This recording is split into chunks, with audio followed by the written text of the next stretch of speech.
Well, okay. Sinadapi, Nistu Ninaniko Makoyo Sakoyi.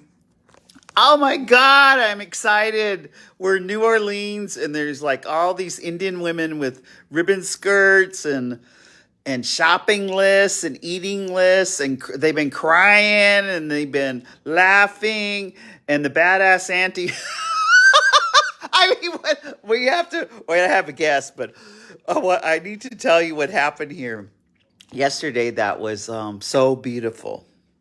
We were talking about healthy sexuality. So we're in New Orleans, and there's like over 300 of our trailblazers are at this location. Hi, everybody. Hi, Steve. Welcome.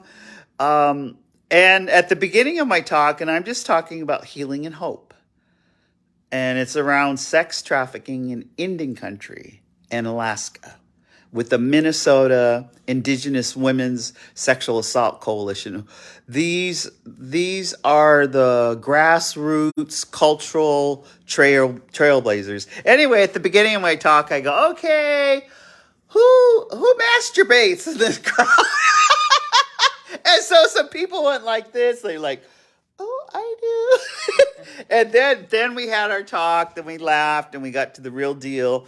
And then at the end, I said, okay, now who masturbates in this crowd? Woohoo! They said, when I'm celibate, when I'm doing more healing, I don't use humans to objectify. It was just so powerful. So, oh my God, we have so many good people on here. Thank you. Well, I wanted to, I have a sister here. And this is, every time we're together, we become more sisterly. This sister asked Native Wellness Institute, she always asks for things. We always ask her because we collaborate without competition because there's enough healing to go around. But she asked us to do a retreat for the staff of the Minnesota Indigenous Women's Sexual Assault Coalition last September. And it was so beautiful. It was so peaceful. We were on Myrtle Beach. We had a nice place, and they had planned for this. Some money had been saved during the pandemic, and they were on Zoom. They only saw each other like our little square right here, just this part. But now we dress up the rest of us. We're so crazy. Anyway, we're so crazy. So they had asked Jolene Joseph, our executive director, to come and just to facilitate and nudge along some healing of the healers. Healing of the healers. And we did things like pray together. We went out to the ocean, and we had two sisters there who had never gone into the ocean. So we made it a ceremony. We smudged. One of our sisters had smoked her pipe. We held hands, and we walked them into the water. We walked them into the water so that their first memory of walking into the ocean would be with their sisterhood. And so I just wanted to share that with you because I still, you guys know I'm the person that cries all the time. Those kind of things make life worth living. Those kind of things invigorate and inspire.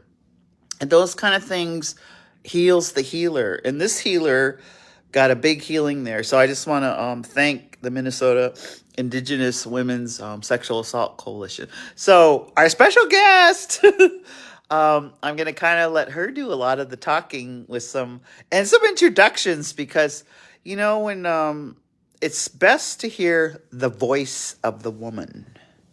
And this is a trailblazer. So I'm going to have her introduce herself.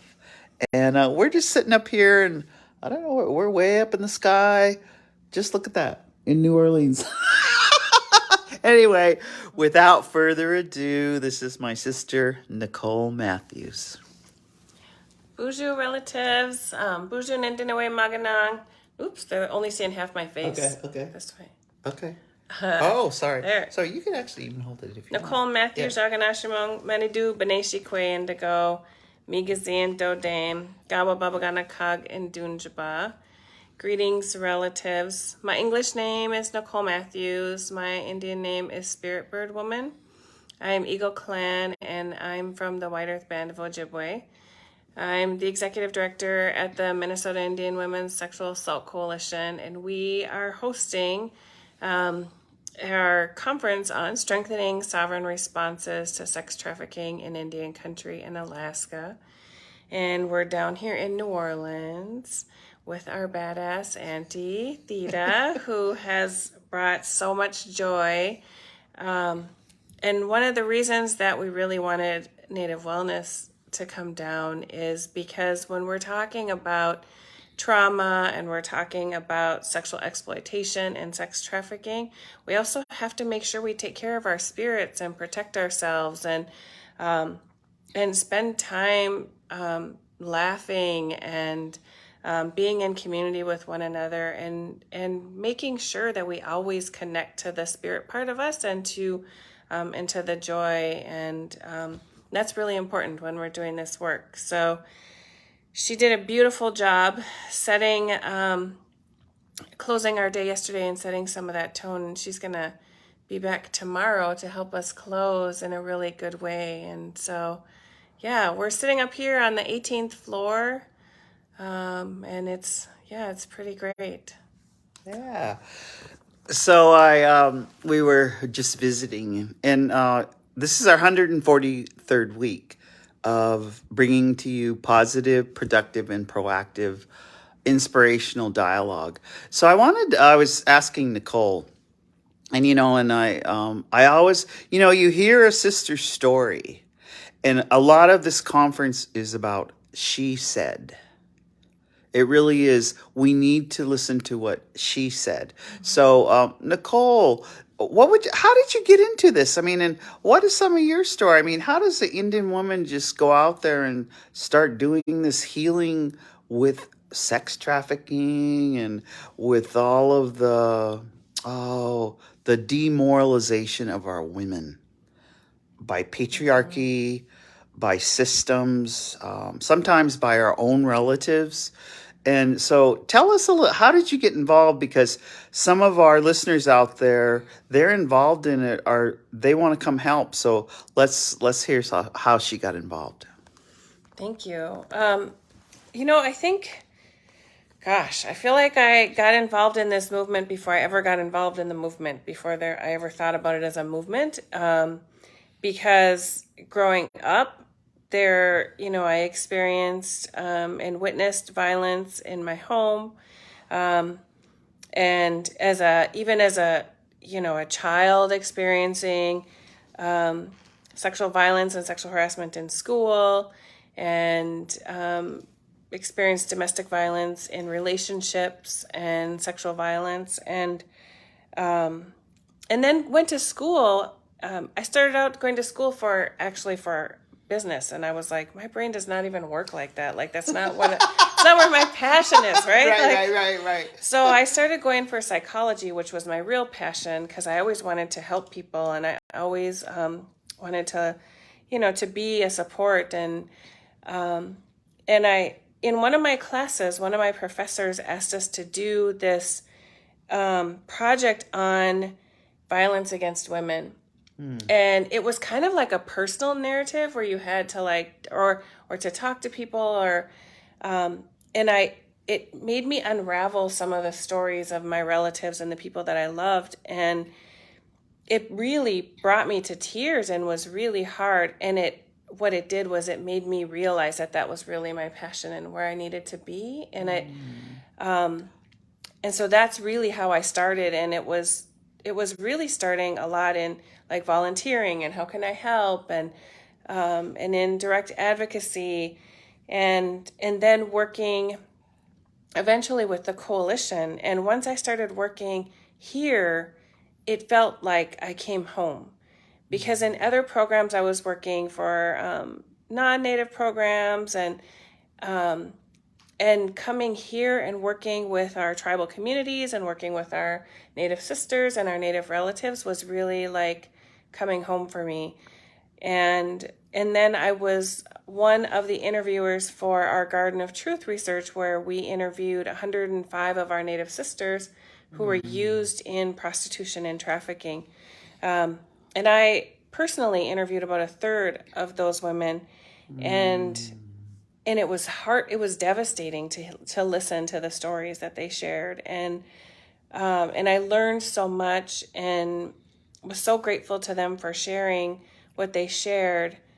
And that really is why we do our work on sex trafficking. And that really has informed all of our work on sex trafficking, because we should never be doing anything unless we listen to the stories of survivors first. And even those of us who've experienced violence, we still need to make sure we keep listening to the stories and to what our relatives need. And so that's kind of how I got here, and why this is so important to me.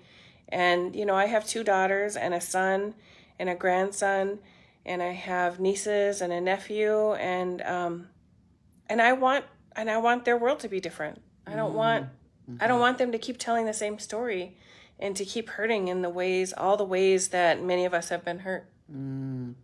Awesome.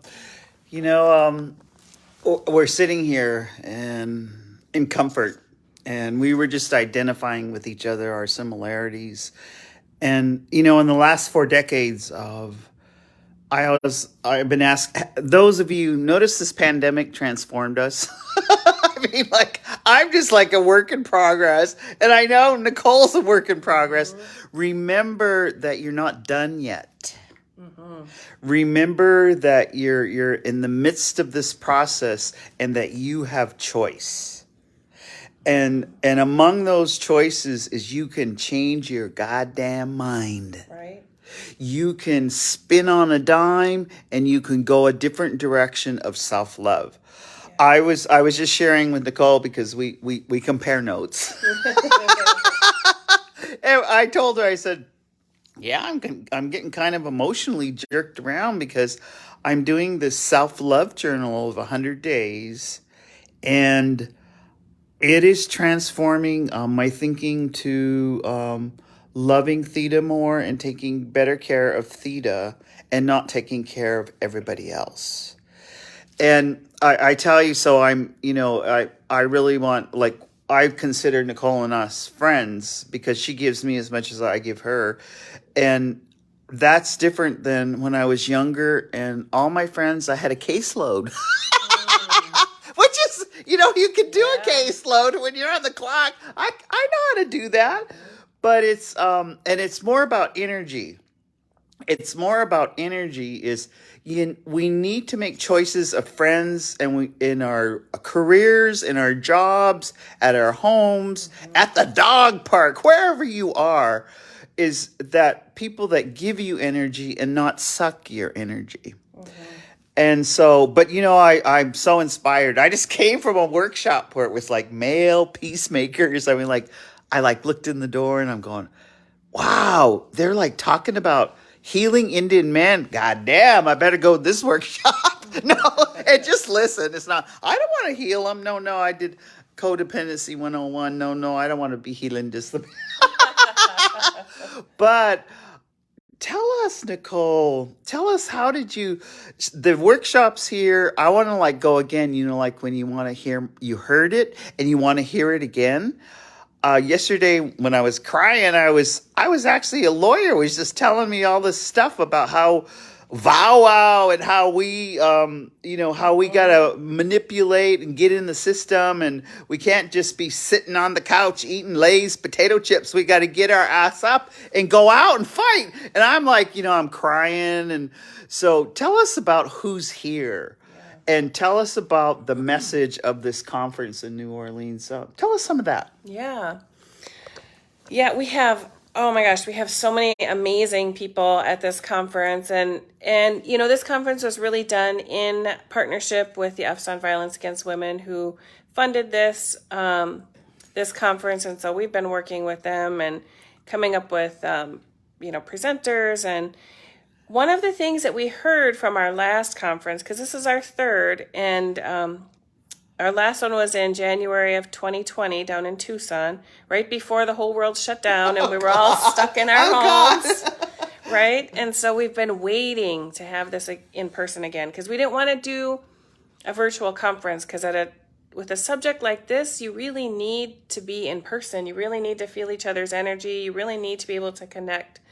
So we have, one of the things we heard at the last conference was the need to hear from survivors. And so we have survivors that are here with their lived experiences, including a father who's actually speaking soon. His session is at 2:15 today, about his daughter who was sex trafficked from the ages, I think of 14 through 16, and then she was murdered in 2021, and when she was, I think, 24, and we've worked with him. I've known him for many years, and we I helped him when he was looking for her when she was being trafficked, and helped him to find her so he could get her home when she was a teenager, and tried to provide support for him when he called me to tell me that she had been murdered, and we attended her funeral and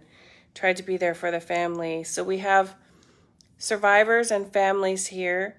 We also have lawyers and those that talk about the laws that are really important because, some of us are working in community with the victims and the survivors. Some are working, we're working in coalitions, and we need funding to be able to do the work that we do. So we also need to understand the funding, and we also need to understand the laws that govern the policies that we are all held to and the laws that we are held to, and we need to know how to impact change in that way. And we've had a lot of impact. Indian country has had a lot of impact on the Violence Against Women Act, and so we need to understand what those laws are so we can keep pushing for change. We also have, like you said, Men as Peacemakers, who's one of our partners, and that curriculum that they were talking about is one that we worked on together, our two organizations, to really talk about how do we engage Native men in this issue, and their work is really around engaging men and boys on ending gender-based violence and being change makers in their communities. We have advocates here who are talking about working directly with survivors. We have law enforcement here that are talking about how do you build a law enforcement response. And we have, in Minnesota, it's called the Trust Task Force. And I'm sure I'm going to mess up the acronym because it's like the Trafficking United to Address Sex Trafficking or something. Sexual trafficking. So what it is it's all the tribes that came together to be able to work collaboratively to address sex trafficking on the reservations in Minnesota. Yes. And I haven't seen anything like that of law enforcement, our tribal law enforcement, having such a coordinated effort to address this. And they're also working with our state law enforcement. And so they're doing a couple sessions. And we have people from the U.S. Attorney's Office that are talking about their victim assistance programs and their U.S. attorneys there that are working on missing and murdered and addressing trafficking. So we have a lot of people here that are talking from many different, avenues, and it's multidisciplinary, and we're really excited about the full breadth of presenters here. This morning, and just my experience here, because in my transformation, I'm taking the cotton out of my ears and putting it in my mouth because I can speak, but I'm just listening. And I ran into two Asian Pacific Islander women this morning. And so then you have to have cultural competency of many sorts. And so my first story, as I said, I need to tell you that in 1979 and 1980 that I worked for the public health hospital in San Francisco. and I was the native liaison for whoever they flew from any of the tribes for major surgery. And I was like their bedside. They didn't bring the families. They didn't bring anyone. They were like alone.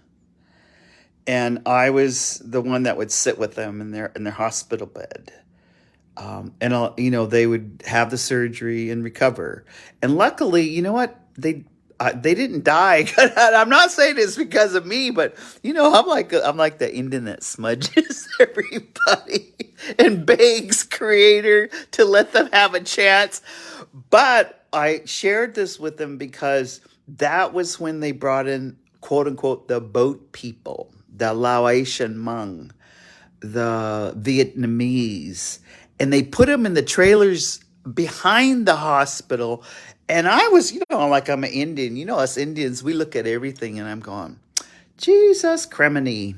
They're treating them just like they treated us. Just put them in the trailers with a little clinic and some Tylenol. That's put all that money there.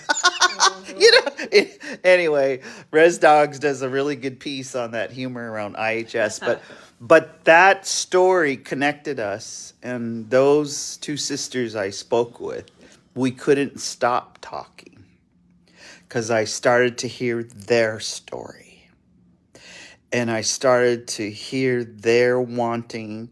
And now, so now next week I'm going to be in San Francisco, and we're planning a women's conference with LGBTQ to Spirit with Aurora and the gang, and it's inspired by this Minnesota Indigenous Women's Sexual Assault Coalition going in. And so so they're kind of housed around that, and they know. So we're connecting this whole conference. Everywhere I go, the ribbon skirts running around. You should see all these ribbon skirts running down the street.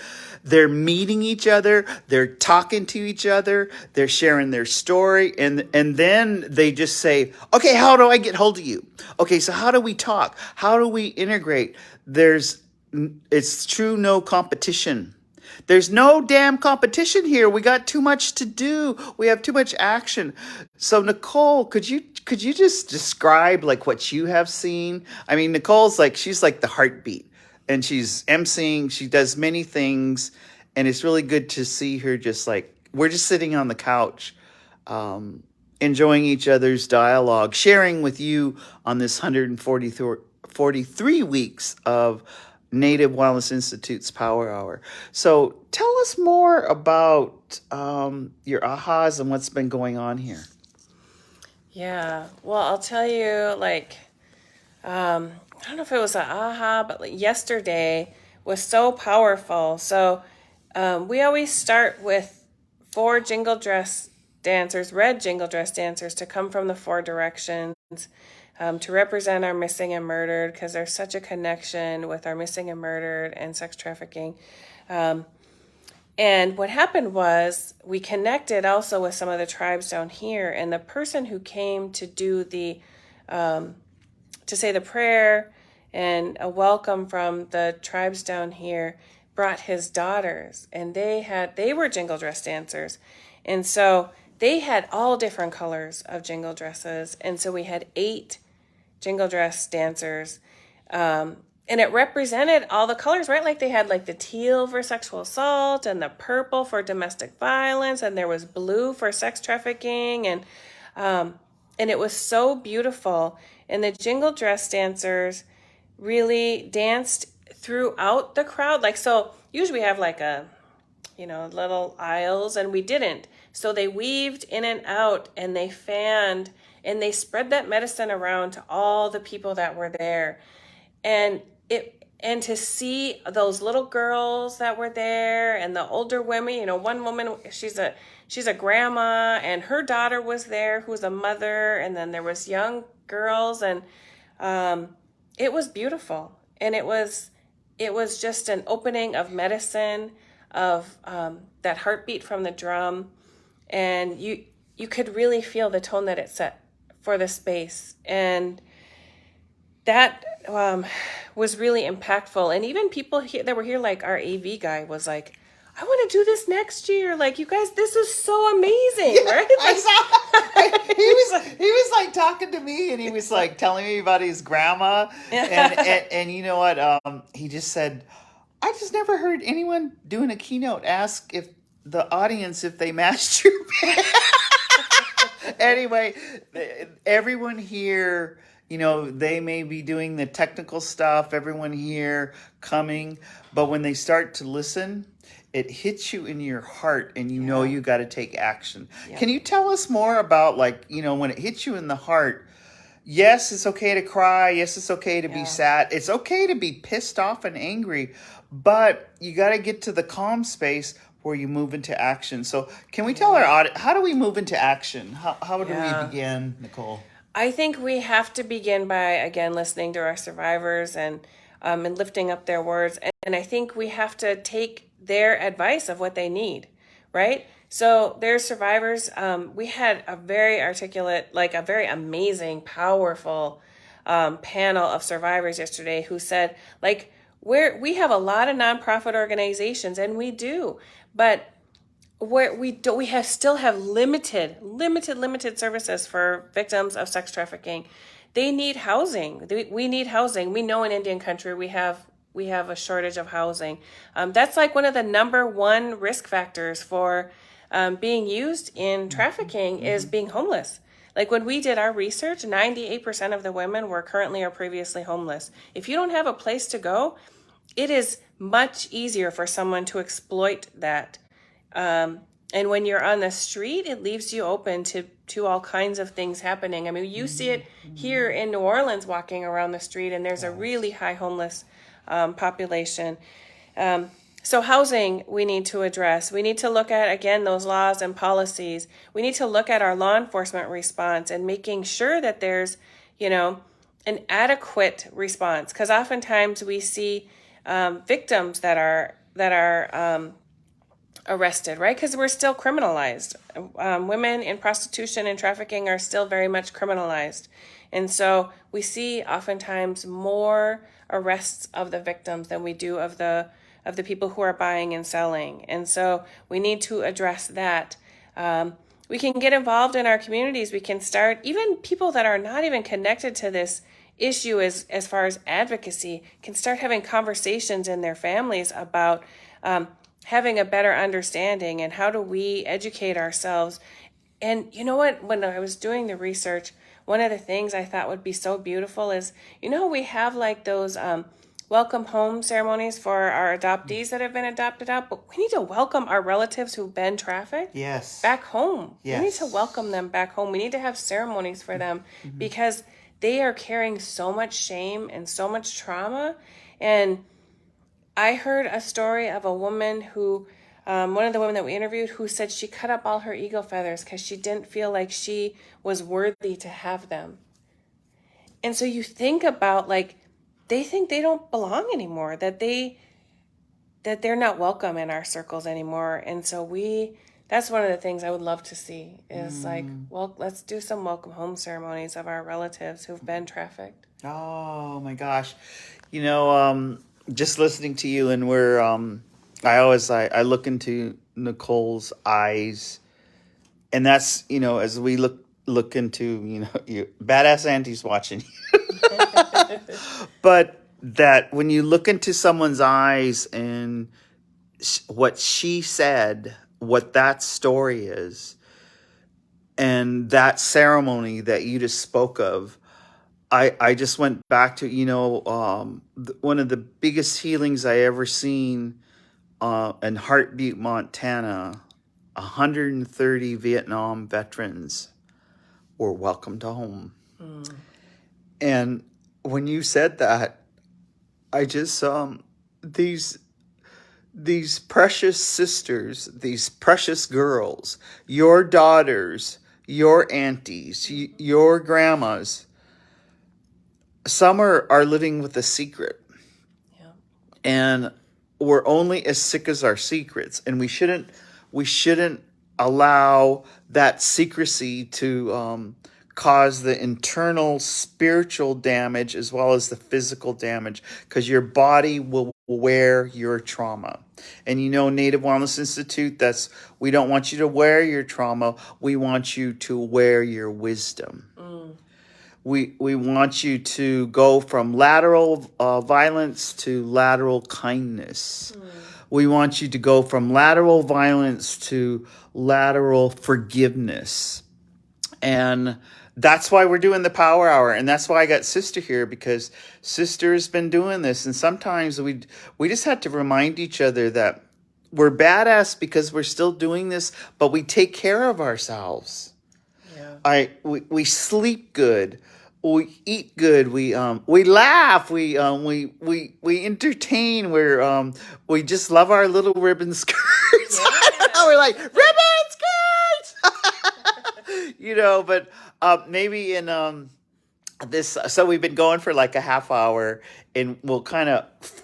I don't want to flip the coin because this area of healing, we got to dive into it. And as Nicole said, we got to listen to those that have been trafficked. We got to listen to the young women who have been predatorized, groomed. This morning we listened to how they groom you on Chit Chat, how they groom you on TikTok, how they groom you on Instagram.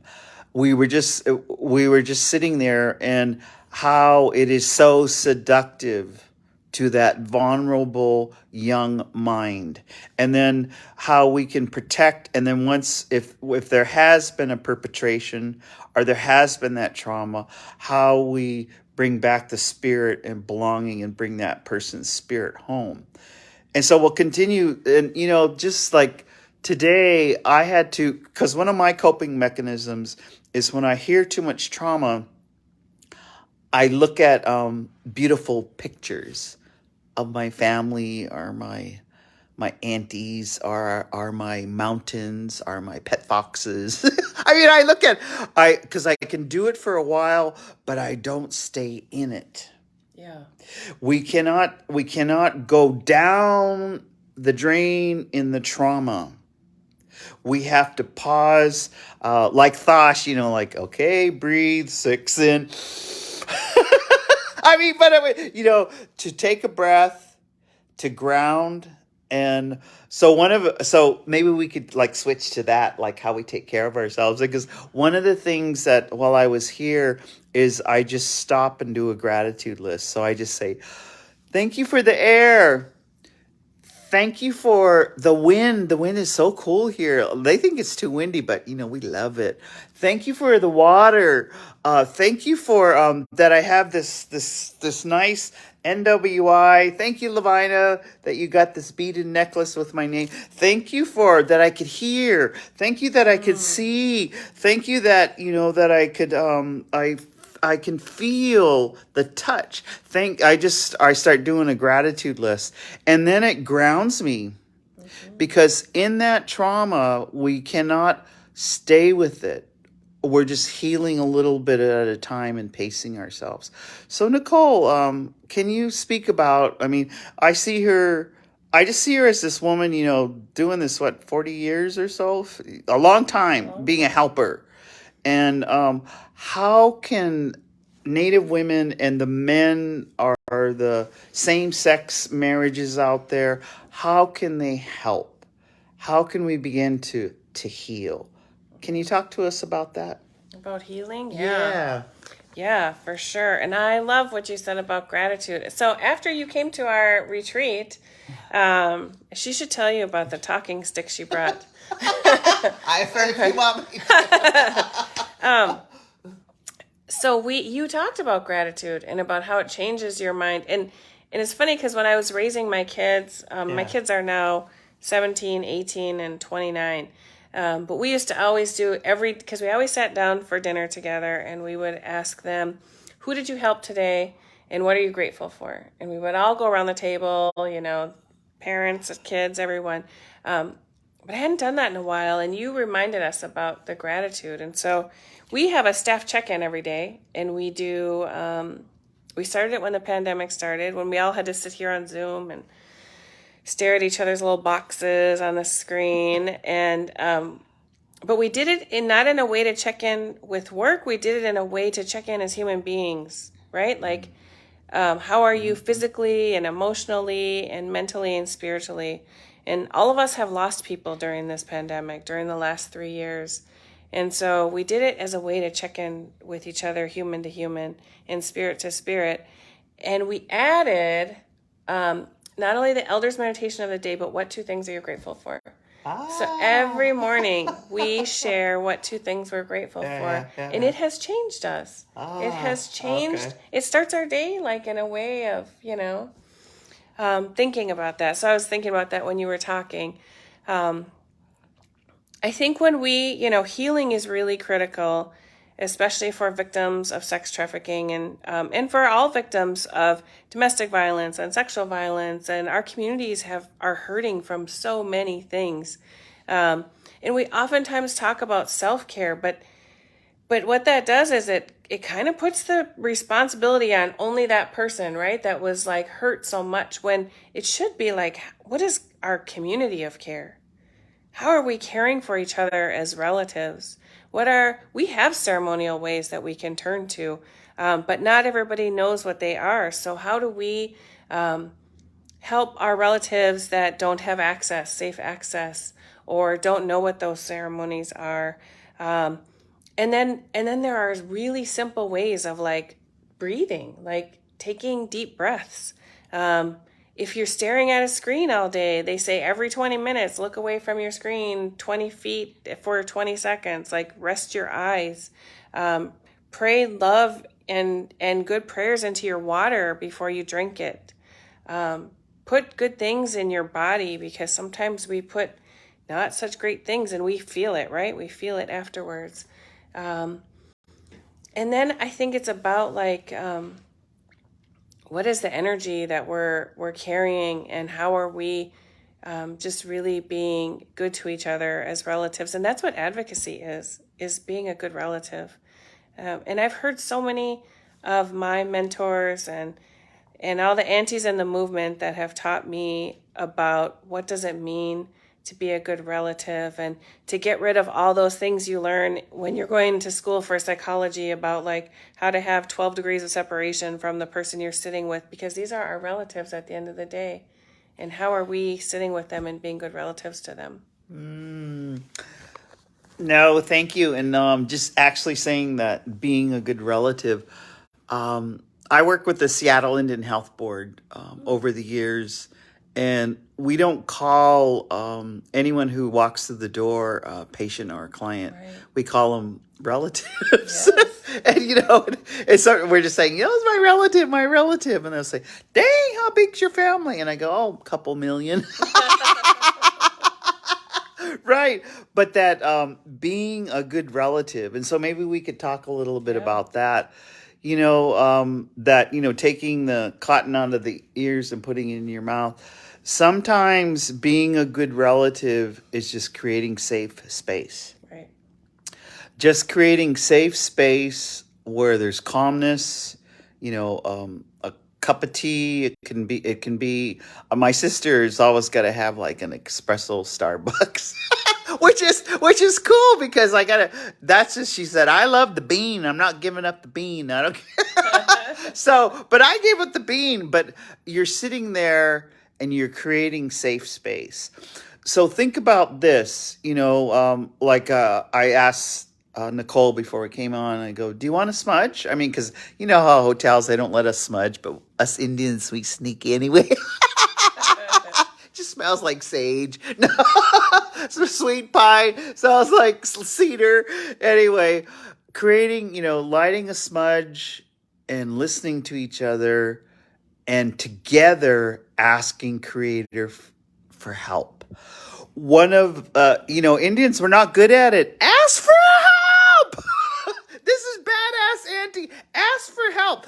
Don't do it on your own. You just heard Nicole. It's got to be the community that wraps their arms around that woman, or that young boy, or that LGBTQ2 spirit. You got to wrap your arms around them sincerely, genuine, and allow them to heal in whatever form. I think of one of my little nephews that's all grown up, and because he learned computer skills and to install Dish, is now traveling around the world putting in people's internet because he's just a genius at that kind of stuff. But when he was a little boy, he had some rage and used to have these little tantrums. And when I was taking care of him, I would just grab him and I would just hold him and I love you. I love you. You're okay. Keep screaming. It's okay. I'm not going to tell you to stop. Keep screaming. And then I would just hold him. And sometimes they would last a while. And then he would have some tears, or he would say, Auntie, I'm okay. Auntie, I'm okay. And, and I think about that and but I always had to give him projects. And so one of the projects I used to give him, because I had like an old Indian band we used to call Red's Rocket. Anyway, me and him would be going somewhere and I'd have this jar of like coins in it because we'd always throw the coins in there. But I knew that he had to heal from anxiety. And I know raising boys, I like to raise boys. I like to raise girls, but boys. So then I go, and his nickname was Bingo. His name is Farron. but I would say, okay, I know you're smart. I just know you're so damn smart. I'm going to spill these out on the floor here, and you count them. And I want to get an accurate count because you're so damn smart. So he would sit there and count them, and he skillfully, and I said, and I might have you do it again and again. You know why? Because you're going to become something great. You're going to grow up and become something great. I just know it. And so he would count it, and then I'll say, are you sure that's the right count? Are you sure 1,513 is the right count? But I would spill it out again. I said, okay, Auntie, I want you to do it again because I'm teaching you integrity. I'm teaching you patience. I used to say these words, and he'd say, God dang, Auntie, what does that word mean? That word just means you're going to be a beautiful man when you grow up. If you decide to be a father, you're just going to be a beautiful man. So he would count it again. And I'm just telling you, this is I didn't read that or Google that in a book. That came out of instinct, out of love, and out of me wanting to see my little 5-year-old, 6-year-old, 7-year-old, 8-year-old nephew grow up to be a man. Yes. So I share that story with you. And Nicole, can you, because we're here, we have all these brothers here. Oh, thank you. I see a little laughing thing. But we have I just, there's one white guy, eh? No, one white guy. It works for the FBI. And he was how white guys, they see badass auntie and they're not quite sure how they. And so I said, is it okay if we just have a hug before we talk? And he's like, shocked. Because, sometimes, and then we just hugged and I said, okay, let's visit now. Because you have to break the ice with men. You have to break the ice in a way that is humorous. That's why Reservation Dogs is so successful. They are breaking the goddamn ice on some hard ass issues. Mm-hmm. And healthy sexuality. That's why, I came on. Not everyone could just handle that crystal dildo. So I will tell you the story. When we were together in our talking circle, of course, Jillian Joseph, our beautiful executive director, and we do gratitude. We do the same. We do so much similar. Is with the first talking circle of introduction, because we hadn't been with each other, was with the sacred stone. And then the second is I surprisingly pulled out a latex dildo. Because it's so symbolic in many ways. And I said, and so I just we're going to use this in this healing circle. And it was she could so like some of our females and some they always ask pronouns. Remember that we already learned that ask pronouns. Some of she her, but some of they them. They just took that prophylactic that latex dildo and they were caressing it. But it was humor. They were caressing it. Some were like laying it like a baby and rocking it. And then some, okay, now remember this, some kind of like threw it to the side and they go, ooh, I don't want to touch that. Because maybe they like vaginas. They don't like phallic. And you have to, so we had, a long healing circle where we had created laughing, trust, and we had created a space to share what we needed to heal from so that we could be a better advocate. Healing the healers. And so we have about 15 more minutes here. And I just want to I want to give this back to you, Nicole, because Nicole is is a wisdom keeper. So with that said, and this, what like closing scenarios or storytelling can you share with our audience? Because we don't have Uncle Gene, but we have Auntie Nicole right now. Badass Auntie Nicole. So what else would you like to share with us on this Power Hour? Thank you. One of the things I was thinking of when you were talking around what does it mean to be a good relative, and what is how do we have communities of care, is how do we show up for each other, right? Mm-hmm. And going back to after the world shut down, we're all remember in the beginning when we were they're don't be around anyone that doesn't live in your house, stay 6 feet away from everybody. We just were stuck in our homes, right? Yeah. Well, at that time, my kids' dad passed away unexpectedly. And my kids were, they're teenagers. So it was 2 years ago. So they were, 16 and 15 and devastated. We were all devastated. And our communities that we usually have couldn't show up for us because we're all stuck in our house, right? Mm-hmm. And so, my sister Guadalupe called me and she's like, hey, are you going to be around tomorrow at 2 o'clock? And I was like, yeah. And so we were out driving around and came home, and I was walking through the back door and I looked out the front door and I see all these cars and I was like, how is someone having a party? It's COVID, you can't have a party. And then my nieces were like, Auntie, there's someone outside. There's people outside. And I went out and all my community showed up in a way there were 16 people, all, chosen relatives. And they made a huge circle, everybody 6 feet apart. And they brought food, and they brought their drums, and they sang. They had me and my kids stand in the center, and they sang 4 healing songs. And they had our elders there, and they sang 4 healing songs for me and my kids. And that's how we show up for each other. Right? Because we're community people, and we know how to show up for each other. Mm-hmm. And we find those creative ways, those beautiful ways to be in community. And even when we're not supposed to be in community, we find those ways, right? And I was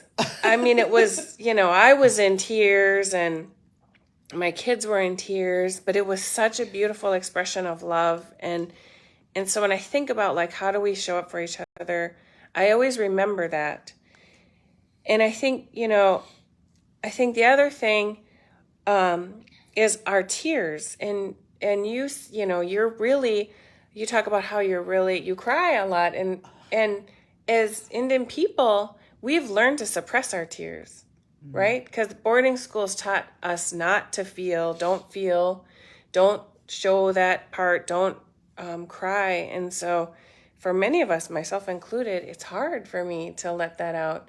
But that water is our first medicine. Oh, yes. And so to reclaim that and to be able to, that's love that we're crying. And it's that's those healing tears. And so I think that's another also way of how we can heal ourselves, is letting that go, releasing some of that.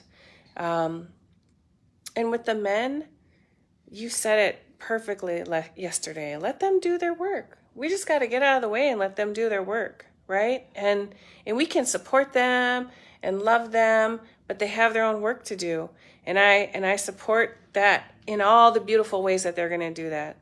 And as a community, we can heal together, and we can come together and support each other, and show up for each other and be good relatives. And then we all still have some of our own work to do with our own people, with our, women have work to do, and men have work to do, and our two-spirit relatives, and we're all in community together, but we can all have our own piece of what that looks like. So. Oh my gosh. I was just reading her spirit, because I can read her spirit, and I could see her and her sons standing there, and the drums. I could hear the drums, and I could see her community surrounding to help them with their grief and loss. And even to speak about it, like even when you said it, it kind of, I could just feel, oh. So remember, 3 years, 143 weeks we've been in this pandemic. We still have some more grieving and loss to do. So be gentle, be patient, go to the ceremonies, pick the medicine, burn the medicine, be with each other. But of course, I don't know. I'm goofy. I was with my 12-step group, and we used to go hiking together with our masks on, and we called it 2 buffalo lengths apart. We'd say, get back!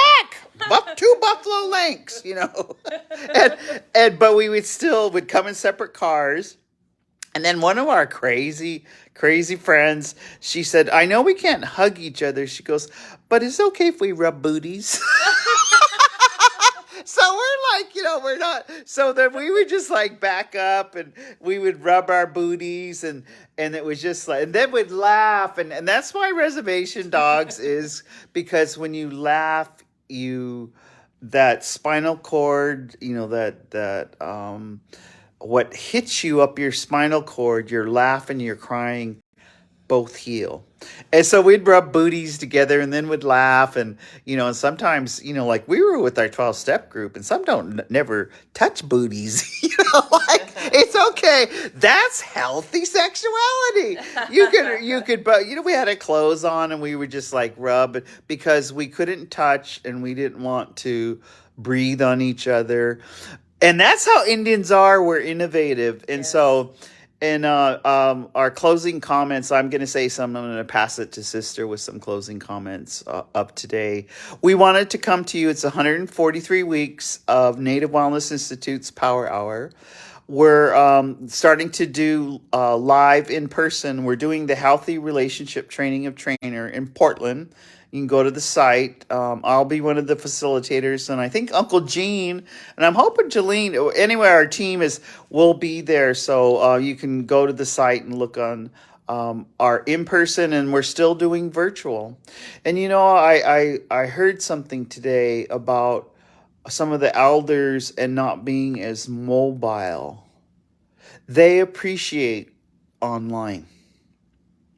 Not everyone can jump on a plane, and not everyone's mobile. Are just for safety, they still want access, and that's why we continue. So let us know if you like the Power Hour, or if you say, oh, we heard enough of you, Theda, shut up. No. If you say that, we'll have a discussion. Because I don't know, I just want to tease you. And I want to say that we love you, we care about you, and that you're important, and that you're worthy, and that you're beautiful. And as Nicole said, when you express gratitude, you rewire not only spiritually, but chemically, you rewire your brain. So remember that. So I'm going to pass it to Sister with some of her closing comments before we leave you today. Kitsikako, mem. So what are you thinking? Well, thank you for having me on. And one of the things that I was thinking whenever I talk about this topic of sex trafficking, I always think about the very first woman that we interviewed. And, the women, the reason we call it the Garden of Truth is because they picked flower names instead of just being a number on a file, because they're certainly not numbers to us, right? And the very first woman we interviewed, her name was Violet, and she was kidnapped at the age of 12 and was used in sex trafficking. And she said, we need people to understand that many of us were forced and we were made to do these things, right? And we need people. We need people with hearts.